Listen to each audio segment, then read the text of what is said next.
गरीब दर्जी भाभी का ननद के लिए जादुई लहंगा। सुमन एक सादा सा सूट पहने हुए लड़के वालों के सामने बैठी होती है।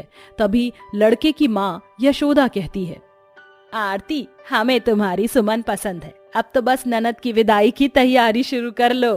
अच्छा, अब हम चलते हैं। अपनी ननद की शादी तय होने की खुशी में सुमन की गर्भवती गरीब भाभी भराई आंखों से कहती है, बहुत बहुत बधाई हो मेरी प्यारी ननद। गरीबी के चलते शादी को लेकर मेरे तो कोई भी अरमान पूरे नहीं हुए, मगर मेरी ननद शादी में महंगा सा लहंगा पहनेगी, फिर चाहे तुम्हारी इस दर्जी भाभी को दिन रात भी लोगों के कपड़े क्यों ना सिलना पड़े। आरती भाभी, मैं बहुत खुश नसीब हूँ जो भगवान ने मुझे आप जैसी भाभी दी है। अब इसी तरह से दिन बीतते हैं। आरती और राजेश सुमन की शादी के लिए खूब मेहनत करते हैं, मगर आरती के पास दर्जी का ज्यादा काम नहीं आता था। वहीं राजेश के रिक्शा का काम भी अच्छा नहीं चलता था। आरती, और कितनी देर लगेगी? जल्दी से 2 रोटी दे दो बस। ये लीजिए, माफ कीजिएगा, सब्जी खत्म हो गई है, अभी के लिए अचार के साथ रोटी खा लीजिए। खाना खाकर राजेश अपनी जेब टटोलता है और 100 रुपए का मुड़ा तुड़ा नोट निकलता है। ये लो, मेरे पास इतने ही थे, इससे सब्जी और आटा ले आना, मैं चलता हूँ। पैसे देकर राजेश रूखी सूखी रोटी खाकर रिक्शा लेकर निकल जाता है और दिन भर कड़ी धूप में सड़कों पर रिक्शा चलाता है। भगवान की दया से आज अच्छी कमाई हो गई और पता भी नहीं चला कब सुबह से रात हो गई। राजेश रिक्शा लेकर घर जाने लगता है। तभी सामने से आ रही गाड़ी से उसका रिक्शा टकरा जाता है और राजेश जमीन पर गिर जाता है। उसे जगह जगह बहुत चोट आती है। मेरा हाथ पैर। अचानक से 2 अमीर घमंडी लड़के लड़खड़ाते हुए गाड़ी से बाहर आते हैं। उनके मुंह से तेज शराब का भपका उठ रहा है। क्यों बे, इतनी बड़ी गाड़ी तुझे दिखाई नहीं दी? साहब, इसमें मेरी क्या गलती है? मैं तो अपना रिक्शा ठीक से ही चला रहा था। साले, एक तो गलती करता है, ऊपर से जुबान लड़ाता है। इस नुकसान के पैसे क्या तेरा बाप भरेगा? चल पैसे निकाल। दोनों हाथापाई करते हुए राजेश के पैसे छीनने लगते हैं। साहब, भगवान के लिए मेरे पैसे मत छीनो, ये मैंने अपनी मेहनत से कमाए हैं। कुछ दिनों में मेरी बहन की शादी है। तो फिर अपनी बहन की शादी हमसे करा दे, मगर सिर्फ एक दिन के लिए। राजेश गुस्से में उन दोनों का गिरेबान पकड़ लेता है। तुम अमीरजादे खुद को समझते क्या हो? हम गरीबों के घर की इज्जत नहीं होती है। तुम्हारी हिम्मत कैसे हुई मेरी बहन के बारे में ऐसा बोलने की? मैं तुम्हारी जान ले लूंगा। अरे साले, शरीर में जान तो है नहीं तेरी। बेटा, हमारा गिरेबान पकड़ के तूने ठीक नहीं किया, अब तो तू गया। वह दोनों उसे बहुत मारते हैं और राजेश को बीच सड़क पर फेंक देते हैं। तभी कुछ आसपास रहने वाले लोग राजेश को उठाकर उसके घर ले आते हैं, जहां देर रात भी आरती सिलाई मशीन पर कपड़े सिल रही होती है। आरती भाभी, ओ आरती भाभी, कहाँ हो? जल्दी से बाहर आओ। आवाज सुनकर आरती सिलाई मशीन रोककर बाहर आती है। चंदर भैया, आप? हे भगवान, ये राजेश जी की ऐसी हालत कैसे हुई? अरे भाभी, ये तो मुझे बीच रास्ते में बेहोश पड़ा मिला तो मैं उठा लाया। माँ जी, सुमन, जल्दी आइए। भाभी, ये भैया की ऐसी हालत किसने की? पता नहीं सुमन। बहू, राजेश को अंदर लेकर चलो। गहरे जख्मों के चलते राजेश पूरी तरह से घर में बैठ जाता है। वहीं शादी का दिन भी पूरी तरह पास आ जाता है। कितनी मुश्किल से तो मेरी बच्ची का घर बसने जा रहा था, मगर ऊपर वाले से ये भी ना देखा गया। मैंने सुमन से वादा किया था कि उसकी शादी महंगे लहंगे में होगी। क्या करूं? गरीबी के चलते आरती अपनी शादी की साड़ी से अपनी ननद के लिए गर्भवती होकर भी घंटों बैठकर सिलाई मशीन पर लहंगा सिलती है। सुमन, ये देखो, मैंने तुम्हारे लिए लहंगा सिला है, पहनकर दिखाओ। मैं भी तो देखूं इस दर्जी भाभी के हाथों सिले लहंगे में मेरी प्यारी बन्नो रानी कैसी लगती है। जैसे ही सुमन लहंगा पहनकर आती है, तभी साड़ी पुरानी होने के कारण लहंगा जगह जगह से फट जाता है। भाभी, ये लहंगा तो शादी में पहनने के लायक है ही नहीं। तुम चिंता मत करो सुमन, मैंने कुछ पैसे जोड़े हुए हैं, मैं उससे तुम्हारे लिए लहंगा खरीद कर लाऊंगी। बहू, तू सुबह से भूखी है, थोड़ा कुछ खा कर जा, तू माँ बनने वाली है। रास्ते में खा लूंगी माँ जी। आरती रात की बची बासी रोटी, सब्जी और थोड़े बहुत पैसे लेकर पैदल ही लहंगा खरीदने एक शोरूम में आती है। सुनिए भाई साहब, ये लहंगा दिखाइए। घमंडी दुकानदार आरती के गरीब कपड़ों को घूरता हुआ कहता है। ये लहंगा पूरे 25,000 का है। इसे खरीदना तो जैसे फटीचर की औकात से बाहर है। चल भाग यहाँ से, पता नहीं आ जाते हैं कहाँ कहाँ से। ये कहते हुए दुकानदार धक्के मारकर गरीब आरती को बाहर निकालने लगता है। अरे भाई साहब, आप मुझे इस तरह से ऐसी हालत में धक्का क्यों मार रहे हैं? मैं जा तो रही हूँ। गरीबी भरे हालातों से मजबूर होकर आरती अपनी ननद के लिए लहंगा सिलने के लिए थान का कपड़ा खरीदने बाजार आती है, मगर वो भी बहुत महंगा होता है। तभी एक पेड़ के नीचे फुटपाथ पर एक बहुत ही बूढ़ी औरत बैठकर दुपट्टे बेच रही होती है। अम्मा, क्या मैं थोड़ी देर के लिए यहाँ बैठ जाऊं? बहुत थक गई हूँ। हाँ बेटी, बैठ जाओ। ऐसी हालत में यहाँ क्या कर रही हो और इतनी परेशान क्यों हो? आरती अपनी परेशानी की वजह बूढ़ी औरत को बताती है। मैं भी तुम्हारी तरह ही गरीब हूँ, यहाँ फुटपाथ पर दुपट्टे बेचती हूँ। आज तो एक भी दुपट्टा नहीं बिका। पता नहीं आज मैं बुढ़िया और मेरी पोती क्या खाएंगे। जो ऊपर वाले की मर्जी, आज नमक पानी पी कर ही सो जाएंगे। ये सुनकर आरती को बुढ़िया पर दया आ जाती है। अम्मा, ये लो, ये खाना आप ले लो, इसे आप खा लेना। ठीक है बेटी, मैं ये खाना ले लूंगी, मगर बदले में तुम मुझसे ये एक दुपट्टा ले लो। खाने के बदले बुढ़िया आरती को एक लाल रंग का दुपट्टा दे देती है, जिसे लेकर आरती घर आ जाती है। भाभी, आ गई आप? लहंगा खरीद लिया क्या? नहीं सुमन, लहंगे का दाम बहुत ज्यादा था, मेरे पास इतने पैसे नहीं थे। कोई बात नहीं भाभी, इसमें क्या है, लाइए दिखाइए। इसमें दुपट्टा है, ये तुम ले लो। जैसे ही सुमन देखती है तो वह दुपट्टे की जगह बहुत ही सुंदर लहंगा होता है। अरे भाभी, इसमें तो लहंगा है। ये कैसे हुआ? अम्मा ने तो मुझे दुपट्टा ही दिया था। सुमन खुश होकर उस लहंगे को पहनकर बाहर आती है। भाभी, बताइए ना, इस लहंगे में मैं कैसी लग रही हूँ? बहुत सुंदर लग रही हो सुमन। भाभी, लहंगे का इंतजाम तो हो गया, मगर गहने, सैंडल, काश कि ये भी मिल जाता तो मैं अपनी शादी वाले दिन एक खूबसूरत दुल्हन लगती। सुमन के ये कहते ही उसके लहंगे में से एक सुनहरी रोशनी के साथ सैंडल, चूड़ी, गहने, मेकअप सब कुछ आ जाता है। दोनों ननद भाभी ये नजारा देखती रह जाती हैं। ये क्या जादू है भाभी? लगता है ये लहंगा कोई आम लहंगा नहीं, बल्कि जादुई लहंगा है। ए मेरी जादुई लहंगे, मुझे एक और सुंदर सा लहंगा दो।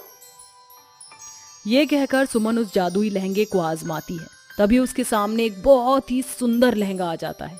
ये देखकर सुमन की दर्जी भाभी कहती है, सुमन, हमें इस जादुई लहंगे को संभाल कर रखना होगा, ताकि जिस तरह से ये तुम्हारी शादी में काम आया है, वैसे ही किसी और गरीब की बेटी के भी काम आ सके। देखते ही देखते आरती की नंद की शादी का दिन आ जाता है।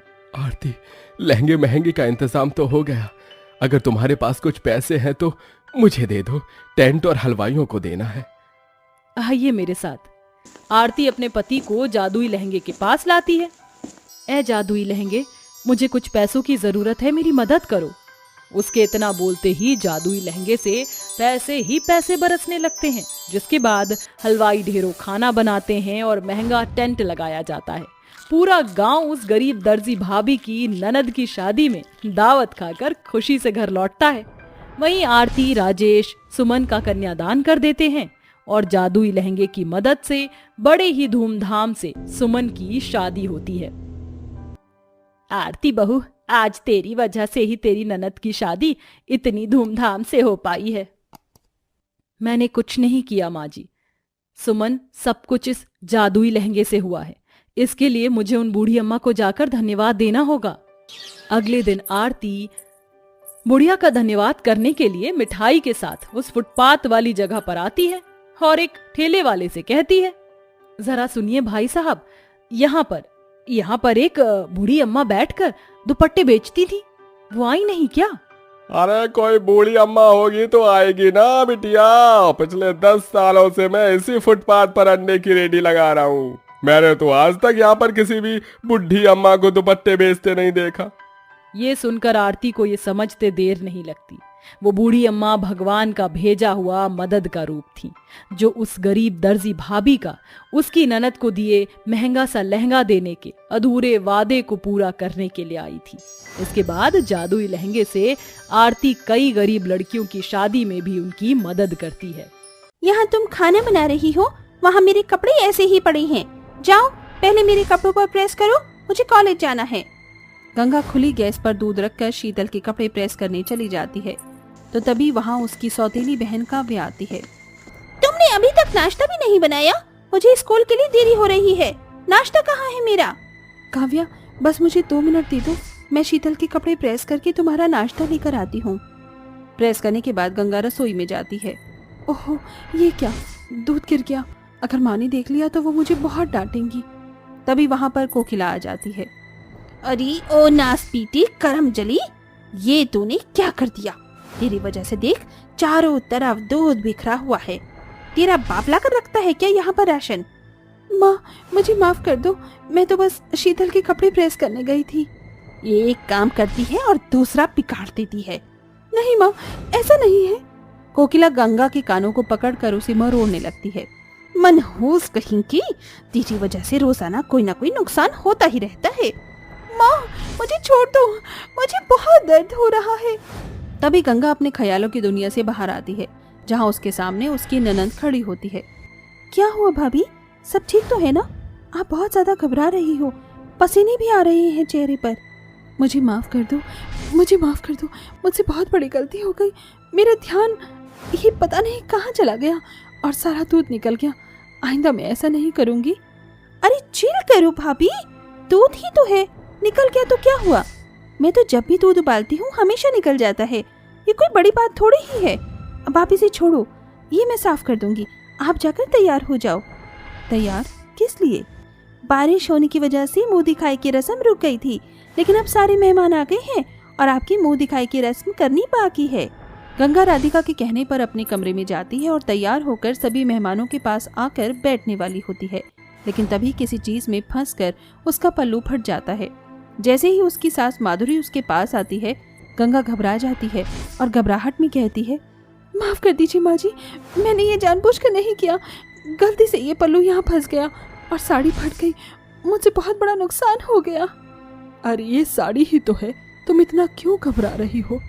ये सब तो होता ही रहता है, कोई बात नहीं, मैं तुम्हें इसके जैसी एक नई साड़ी और दिलवा दूंगी।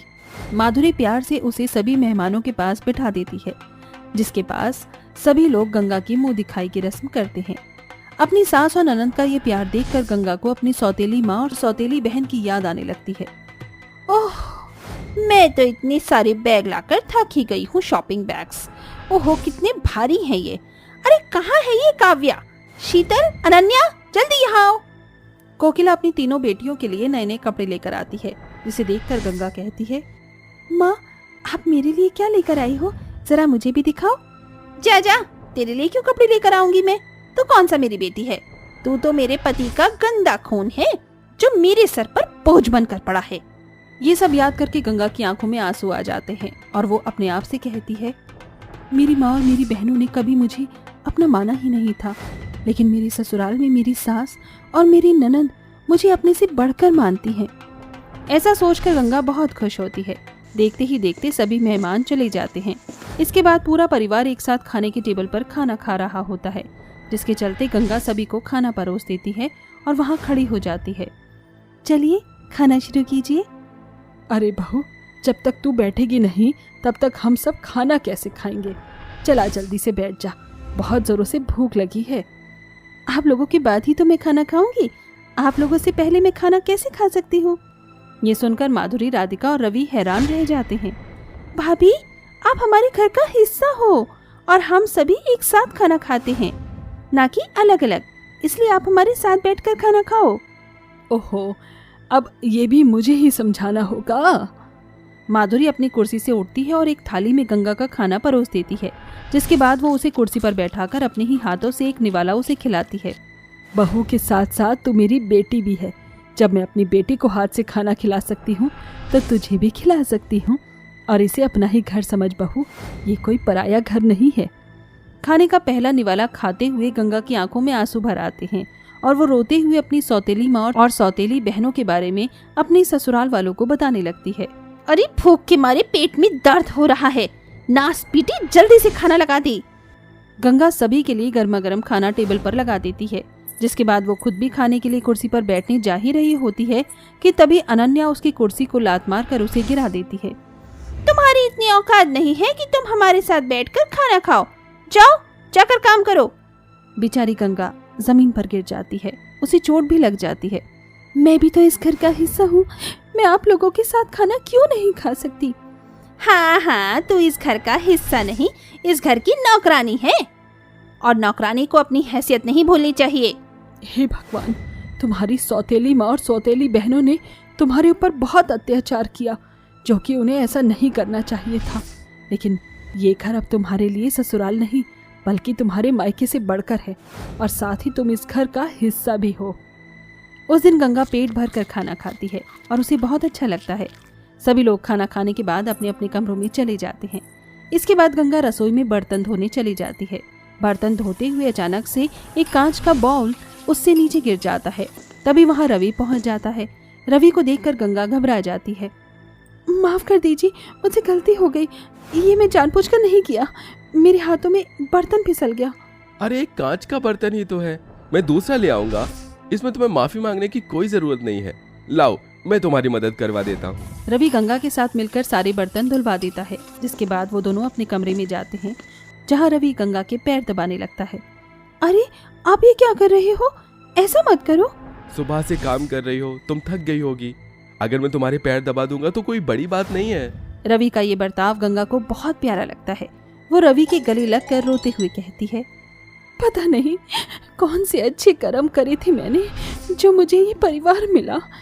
मेरी बहनों और मेरी सौतेली माँ के लालच के चलते आज मुझे एक सुखी परिवार मिल गया। अगर वो पैसों के लालच में आकर मेरी शादी आपसे ना करवाती तो शायद मुझे इतना प्यारा परिवार कभी नहीं मिल पाता। रवि एक सक्सेसफुल इंसान था। वो दहेज लेने में नहीं बल्कि देने में विश्वास रखता था। इसीलिए रवि ने गंगा से शादी करने पर उसके मायके वालों को दहेज दिया था, जिसके चलते कोकिला और उसकी तीनों बेटियों ने सौदा समझकर गंगा की शादी रवि से कर दी थी। लेकिन इस शादी के बाद गंगा अपने ससुराल में बहुत खुशी से रह रही थी। अब उसके जीवन में कोई भी परेशानी नहीं थी, क्योंकि उसे मायके से अच्छा ससुराल मिल जाता है।